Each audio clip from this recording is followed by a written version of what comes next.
अर्को फेरि निर्मलीमा पढ राजा अघि र जनता पछि पछि पढ नारायणी प्रश्न आउँछ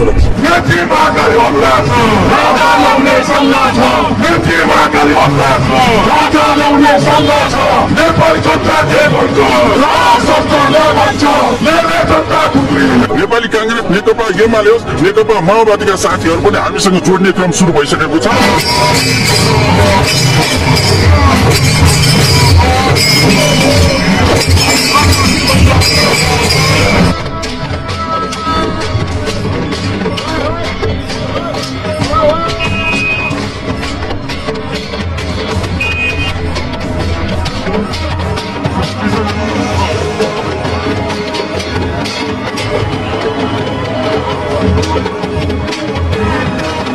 देशपत्रको लागि हामीले राष्ट्रिय झण्डा बन्दै त्यही कारण हामीले पार्टीको झण्डा राखेको छैनौँ।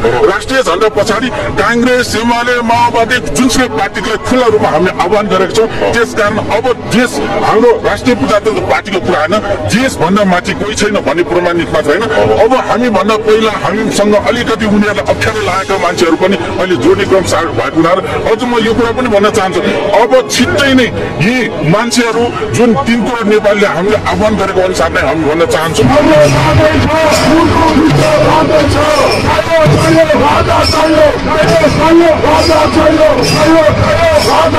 अझै पनि नेपाली कांग्रेस राम्रो, अझै पनि नेकपा एमाले राम्रो, अझै पनि माओवादी राम्रो भन्ने भने जसरी बङ्गलादेशको घटना यो नेपालीमा जोडेर अब केही समय लाग्दैन।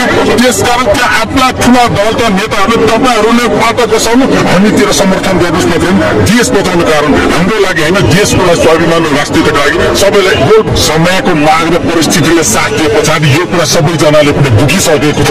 त्यसकारण हिन्दूवादीहरू सम्पूर्ण चाहिँ पार्टी आस्थावानवालाहरू विभिन्न संस्थाकाहरू र अन्य सबैवालाहरू पनि अब यी भए पछाडि नेतृत्व जब चाहिँ एक छुट्टा छुट्टै भएपछि हुँदैन, अब हामी सबै एक ठिक्का हुनुपर्छ भन्ने कुराहरू अब सचेत भइसकेको छ र छिट्टै नै यी कुराहरूमा पनि चाहिँ अब सबैजना सम्भवतः छिटोभन्दा छिटो पनि एक गोल गरेर र आज पनि केही साथीहरू हामीमा चाहिँ जोडिने क्रम सुरु नै भइसकेको कारणले आज विभिन्न सङ्घ संस्थाहरू विभिन्न धार्मिक सङ्घ संस्थाहरू त्यसकारण हाम्रो झण्डा हातमा ओमकार झण्डाहरूदेखि हरेक झण्डाहरू पनि छन्। यहाँ राष्ट्रिय झण्डाहरू ओमकार झण्डाबाट तपाईँले कुनै केही पाउनुहुन्न। त्यसकारण अहिले सबैजना अहिले यो तरिकामा सबैजना गोलबद्ध हुन सुरु भइसकेको छ।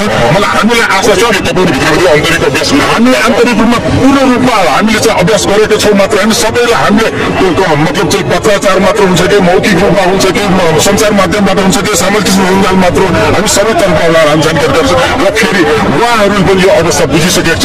एक नभए पनि केही हुन सक्दैन भन्ने कुराहरू, किनभने हामी एक भएन भने भ्रष्टाचारीहरू त झन् हाँस्न आउँछ, भ्रष्टाचारीहरू त झन् मुसुमुस हाँस्छ। त्यो कारण यो भ्रष्टाचारहरूलाई ठेगान लगाउनलाई पनि सबैजना सङ्घ संस्था विभिन्न जुन चाहिँ पार्टीमा पहिला आस्था भए पनि राष्ट्रपति निर्माण कार्यमा चाहिँ सबैजना चाहिँ एक हुने क्रम जारी छ र आज पनि त्यसले लक्ष्य देखा परिसकेको छ।